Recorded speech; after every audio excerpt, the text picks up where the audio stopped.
우리 수요 정오 기도회에 오신 여러분들을 환영합니다. 저는 오늘 함께 하시는 하나님 이런 제목으로 말씀을 전해드릴 텐데요. 먼저 마태복음 1장 23절 말씀을 읽도록 하겠습니다. 다 같이 읽을까요? 시작. 보라, 처녀가 잉태하여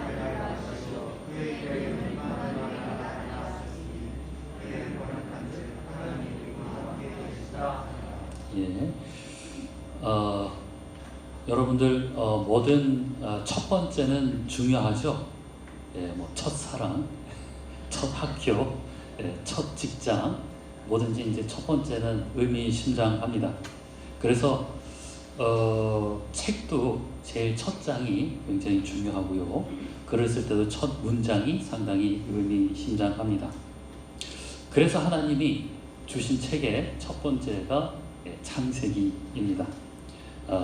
그렇기 때문에 독자들은 성경을 열자마자 제일 먼저 알게 되는 중요한 사실이 뭐냐면은 하나님이 온 우주 만물의 진정한 주인이시고 시공간의 창조주이시다라는 것입니다. 곧이어 또 독자가 알게 된 게 뭐냐면은 인간이 죄인이라는 겁니다. 창조 이야기가 잠깐 나오고 그 다음에는 곧 인간이 에덴 동산을 상실하고 죄인이 되는 이야기가 있습니다. 그래서 누구든지 성경을 펼치면 이것부터 알으라는 겁니다. 우주의 주인은 하나님이시고 그런데 너는 죄인이다. 그런데 제가 질문이 하나 있습니다. 여러분, 창세기가 정말로 성경의 가장 첫 번째 책이 맞습니까? 아니다 그러면 이단이 될 수도 있는데 흥미롭게도 사실이 아닐 수가 있습니다. 특히 기독교인들에게는 그렇습니다. 우리가 처음으로 크리스찬이 되었을 때 아니면 인생에서 처음으로 진지하게 성경을 읽어보겠다라고 마음먹었을 때 보통 여러분들이 무슨 책부터 읽나요? 요한복음. 저는 이제 누가복음부터 읽었는데 대부분 사람들이 첫 번째 접하는 책은 창세기가 아니라 복음서일 경우가 많이 있습니다. 유대인이 아닌 이상 우리가 읽는 성경의 가장 첫 번째 책은 대부분 실질적으로는 마태복음이다 라고 볼 수가 있습니다. 여러분 그렇게 하시죠? 교회에서 처음 신자가 오셔서 뭐부터 읽을까요? 그러면은 대부분 복음서부터 읽으라고 하고 그러다 보면은 실질적으로 마태복음이 우리 기독교인들에게는 성경의 첫 번째 책이 되는 경우가 많이 있습니다. 우리 이 다음에 설교 내용은 사실은 제가 우리 총장님이 적으신 신약의 올레길에서 따온 거라 출처를 밝혀야 표절이 안 되기 때문에 그 마태복음에서 제가 읽은 내용을 바탕으로 말씀을 드리도록 하겠습니다. 우리 마태복음은 유대인들을 위한 복음서라고 잘 알려져 있습니다. 다른 복음서하고 비교했을 때 구약을 굉장히 많이 인용한 것을 볼 수 있고 그래서 마태복음은 구약과 신약의 다리다 라고도 표현이 되고 있습니다. 그래서 이 책은 의도적으로 예수님은 메시아다 라고 주장을 하고 있습니다. 메시아는 구약시대에 유대인들이 그토록 기도를 해왔던 궁극적인 구원자인데요. 유대인이었던 마태는 당시 유대인들의 전통 속에서 이 예수님을 어떻게 메시아로서 받아들일 수 있는지 그것을 많이 고민했던 것 같습니다. 여러분, 예수님은 유대인이셨습니다. 그런데 예수님은 전통적이고 권위적이었던 유대 사회를 향해서 굉장히 도발적이셨습니다. 중간에 마태복음에 등장하는 예수님도 도발적이었습니다. 심지어 예수님께서는 마태복음 12장 6절에 자신이 성전보다 더 큰 자다. 제가 구약을 알기 때문에 이 말이 얼마나 폭탄 같은 이야기인지 알 것 같아요. 유대인들이 그 얘기 들으면은 야 정말 이거 뭐 저런 미친 사람이 다 있나. 자기가 성전보다 크다. 이 성전이라는 것은 구약에서 어마어마한 개념이기 때문에 예수님이 이렇게 전통적인 유대인들을 분노케 했습니다. 그리고 마태복음 전체에 그런 대립은 생생하게 적혀져 있습니다. 우리 23장 13절을 볼까요? 다 같이 읽겠습니다. 시작.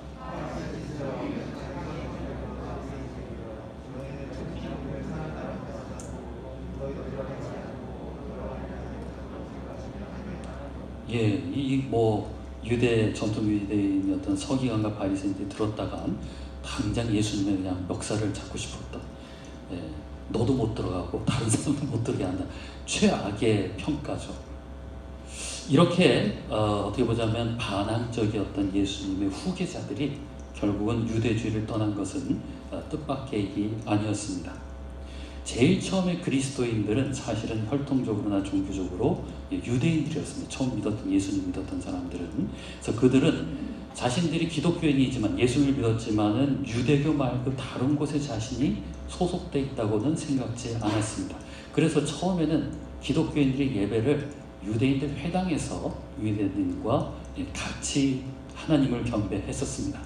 그런데 AD 90년경에 열린 암니아 종교회의에서 유대 지도자들이 크리스찬에 대한 비판이 담긴 내용의 기도문을 읽게 되자 이로 말미암아 크리스찬들은 더 이상 회당에 예배하러 오지 않았다라고 이야기를 합니다.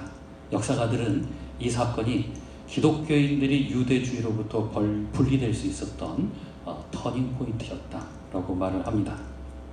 마태복음은 바로 이 시기에 집필되었을 것이라고 여겨지는데 분명 이 갈등의 이슈는 마태복음에 잘 반영이 되어 있으리라 생각이 듭니다. 예, 이 갈등의 상황 가운데 그 복음서가 적혀졌다는 것입니다. 예수님을 믿는 새로운 공동체는 우리들이 유대교에서 분리가 됐잖아요. 그러니까 우리는 유대교보다 절대 모자라지도 않고 아주 자랑스러운 공동체다라고 당연히 마태는 소개를 해야만 됐었습니다. 그래서 그런지 4개 복음서 중에서 오직 마태만 교회라는 단어를 씁니다. 그러니까 굉장히 그 유대주로부터 분리된 자신의 공동체를 뚜렷하게 드러내는 것이죠. 새로운 종교적 공동체 기독교가 전통적 유대 공동체와는 극명히 다르다는 것을 보여주는 것이 마태의 명백한 의도였습니다. 하지만 전통과 신흥 사이의 대립은 결과적으로 어떻게 됐을까요? 분리가 돼버리고 말았습니다. 그리고 이것이 기독교 교회의 역사적 탄생이 되었습니다. 여러분들 분리와 대립은 다 싫어하시죠? 어느 공동체든지 서로 간에 미움과 대립이 생기는 것을 좋아하지는 않습니다. 그러나 역사 안에서 특히 위기의 시기에는 이러한 분리가 오히려 요구가 되고 심지어 격려되는 것을 볼 수도 있습니다. 왜냐하면 사회 안의 분열은 사실은 아이러니하게도 변형과 진보를 이끌어내기 때문입니다. 위기는 늘 창조적 기회를 만드는 또 하나의 기회이기 때문입니다. 그래서 우리가 종종 공동체 안에서 분리와 어려움을 겪을 때가 많이 있습니다. 우리 교회도 그렇고 우리 학교도 그렇고 오랫동안 그러고 분열되고 분리되고 있는데 그것을 반드시 부정적으로 여길 필요는 없습니다. 오히려 그런 분열은 창조적 기회이기도 합니다. 지금 코로나19 전염병으로 인한 위기를 여러분들은 어떻게 생각하시는지요? 우리는 극심한 바이러스로 인해서 사랑하는 사람들의 생명을 잃기도 했고 사람 간의 친밀감 역시 잃어버리기도 했습니다. 많은 이들은 현재의 전염병이 사회의 원칙과 제도를 바꿀 것이라고 예측을 합니다. 저 역시 사실이라고 생각이 듭니다. 특히 한국의 기독교회들이 아주 어려운 시기를 보내고 있습니다. 교회들이 감시를 받고 있죠. 그리고 바이러스 전염의 어떤 진원지다라는 의심까지도 받고 있습니다. 그리고 교회가 수많은 회중을 잃기도 했습니다. 그런데 이런 위기가 어쩌면 한국의 기독교인들이 전통으로부터 떠나 한 발짝 앞으로 나아가야 기회가 아닌가 싶습니다. 대립으로 인해 혼란 가운데 있는 유대 공동체 안에서 마태는 오히려 다양한 사람들을 초대하는 폭넓은 가능성을 보여주셨습니다. 위기가 혼란이 또 다른 가능성의 기회를 열어준 것입니다. 교회도 학교도 혼란 때문에 고통스럽지만은 그것은 분명히 또 다른 가능성의 문을 열어줄 것입니다. 그러므로 말미암아 기독교는 유대교로부터 훨씬 진보한 개념을 발전시킬 수가 있었던 것입니다. 기독교회들은 유대 사회에 있는 위기를 벗어나 무엇을 해야만 됐을까요? 발전하지 않으면 이길 수가 없었던 것입니다. 결국은 뼈아픈 분리와 고통을 겪었지만은 그들은 발전과 진보를 하게 됐습니다. 동시에 기독교인들은 유대주의에 깊이 찌들어 있는 동료 유대인들을 설득해야만 했습니다. 그래서 마태는 바로 예수가 그리스도다라는 그 목소리를 확실하게 선언을 해야만 했습니다. 예수님이 바로 유대인들이 언제나 기다려왔던 메시아다라는 것입니다.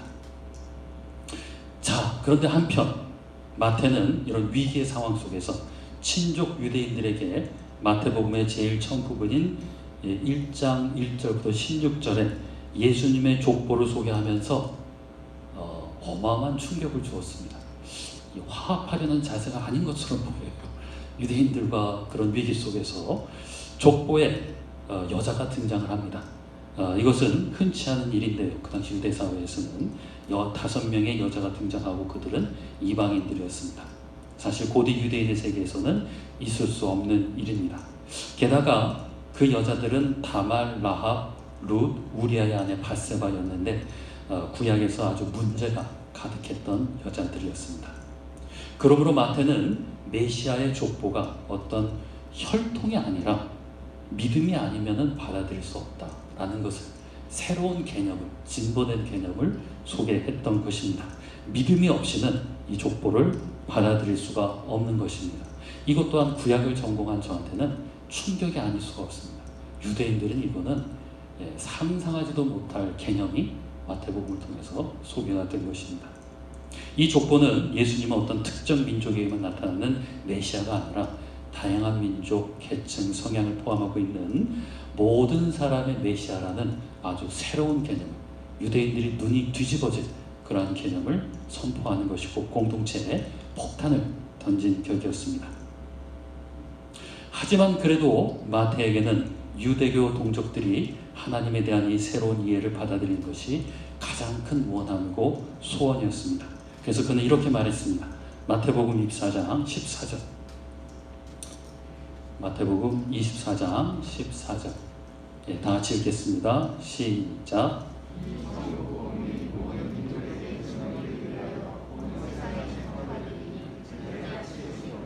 자기는 유대교 밖에 나갔지만 결국엔 마지막에 모든 민족의 증언이 되어야 된다. 결국 자신의 동족 유대인들을 꼭 붙들고 있는 것이죠. 마태는 이 새로운 종교적 움직임이 하나님의 사람들이 세상 끝날까지 감당해야 하는 삶의 임무이다라는 것까지도 공부를 했었습니다. 28장 19절에서 20절 아주 유명한 말씀인데요. 다 같이 읽도록 하겠습니다. 시작.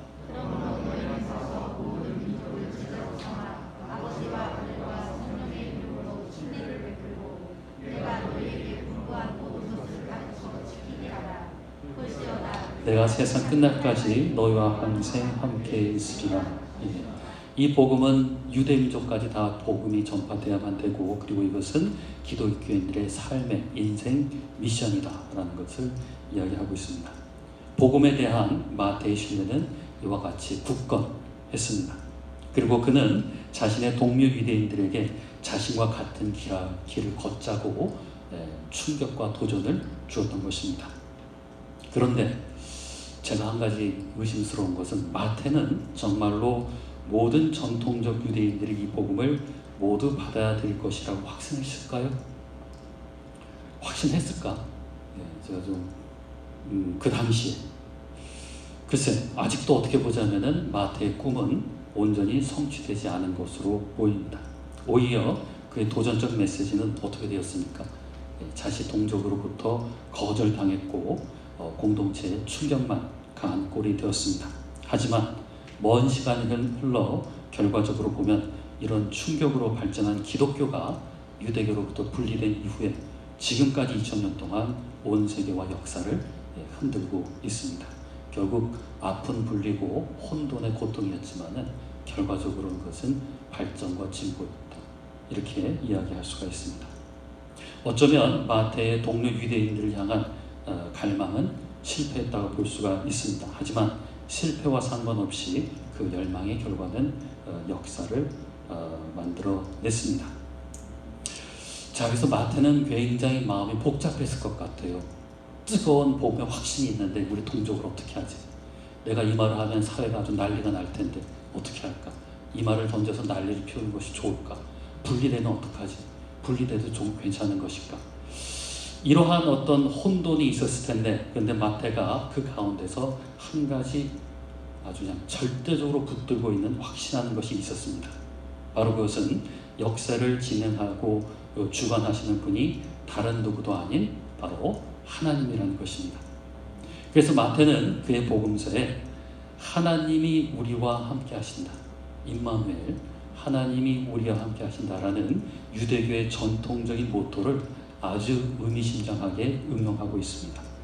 하나님이 우리와 함께 하신다라는 마태가 전달하기 유대인들한테는 귀에 아주 못이 박일 정도로 그들이 좋아하는 말입니다. 임마누엘, 하나님 우리와 함께 하신다. 그래서 아까 읽었던 그 마태복음 맨 마지막에도 내가 세상 끝날까지 너희와 항상 함께 있으리라, 항상 함께 있다 라는 이야기를 했습니다. 자, 근데 여기만 있었던 것이 아닙니다. 마태는 그의 글을 쓰던 처음부터, 아까 제가 처음이 중요하다 그랬죠. 처음부터 예수님의 탄생 자체를 구약 이사야의 유명한 예언의 성취로 소개하면서 이와 같이 말했습니다. 마태복음 1장 23절.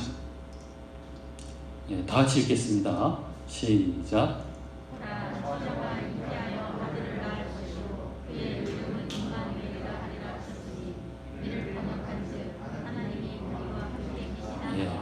마태는 이런 혼란 가운데 자신의 행동이 어떤 일을 불러올지도 모르는 그런 염려 가운데 확실히 붙들었던 것은 처음부터 하나님은 우리와 함께 하신다. 맨 마지막에도 하나님은 우리와 함께 하신다 라고 고백을 했습니다. 마태는 그의 동료 유대인들에게 매우 도발적이었고, 그것은 왜 도발적이었을까요? 미워서 그랬을까요? 오히려 그것은 역설적으로 마태가 그들을 구원하기 위해서 아주 필사적이었다라는 것을 반증합니다. 마태는 이것이 쉽지 않을 것임을 알았을 것입니다. 하지만 마태는 이 갈등과 위기의 상황 속에서 그들의 오래도록 소중히 여기던 구약의 한 말씀을 특별히 상기시켰습니다. 이 말씀은 유대인들의 복음이라고도 부르는데 바로 창세기 28장 15절 말씀입니다. 다 같이 읽어볼까요? 창세기 28장 15절 읽겠습니다. 시작.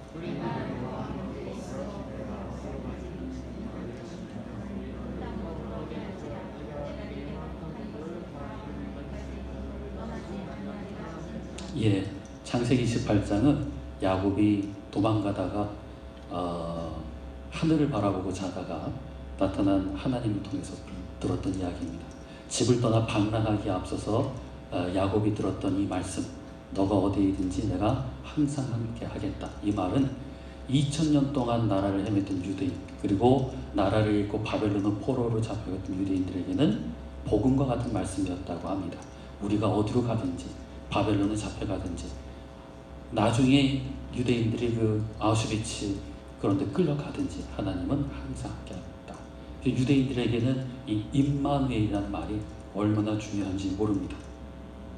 하나님께서 우리와 함께 하신다는 임마누엘의 믿음이 얼마나 강했는지 마태는 처음과 맨 뒤에다가 임마누엘이라는 말을 집어넣었고, 심지어는 다른 복음서들과는 다르게 예수님의 승천 이야기가 없다고 합니다.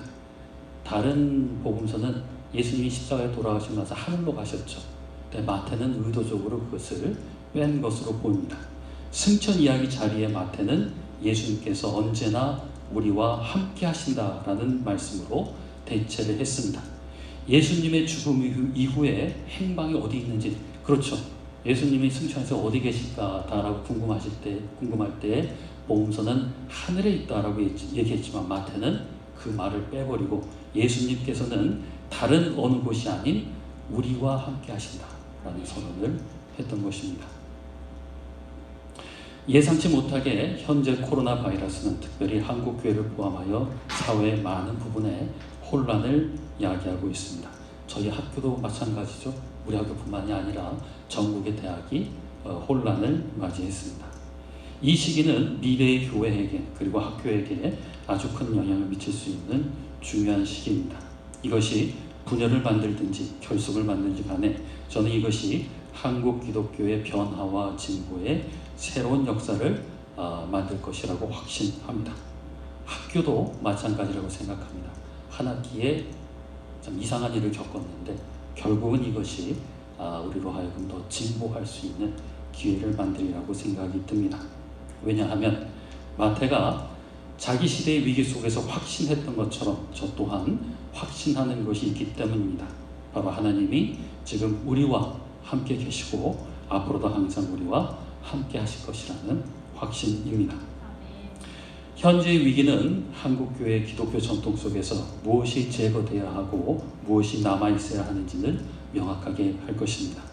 현재의 학교의 위기도 우리의 전통 가운데 무엇이 없어져야 되고 무엇이 남아야 하는 것인지 명확하게 만들리라 저는 믿습니다. 그리고 우리는 역사 속에서 궁극적인 승리자가 바로 어느 누구도 어느 편도 아닌 우리 주 예수 그리스도이심을 분명히 보게 될 것이라고 믿습니다. 아멘.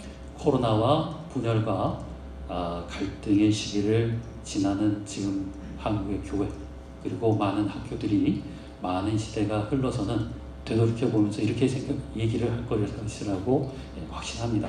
코로나 때문에 우리가 예수님의 영광을 또 한번 드러냈다. 코로나 때문에 우리 학교가 이렇게 발전했다. 결국은 하나님이 우리와 함께 하셔서 모든 것을 인도하시는구나 라는 것을 어느 역사가 자랑스럽게 쓰리라 믿습니다.